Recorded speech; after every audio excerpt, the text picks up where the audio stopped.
Omnye wathi kum, hayi sunupowusta yonke into lena nizawuthakathwa ntontoni. Njengokuba nina ningapowusti, anithakathwa?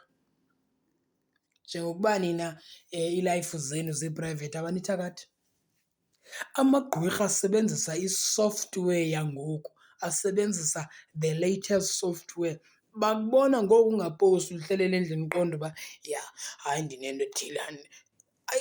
They don't care aba bantu aba. I-software abayisebenzisayo inzima kakhulu. So whether you post or you don't post, they are still gonna see into yobana ngaba they are still gonna get i-update, latest update ngempilo yakho. So amagqwirha wona asinayo indlela esingathi siwabaleka ngayo ngaphandle yento yobana ngaba wena uziprotekthe in some way. Uba ucinga into yobana ngaba ukupowusta kuza kuthakathisa, hayi baza kuthakatha ngoku ungapowusti.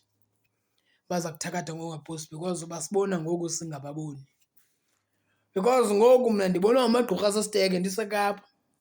Amagqirha asesiteke andibona andazi ndenza ntoni. If bayandifuna bebezandifumana qha ke ngoku, owu ngeshwa umhluzi wamanqina. Ndiyaxolisa nto zakuthi.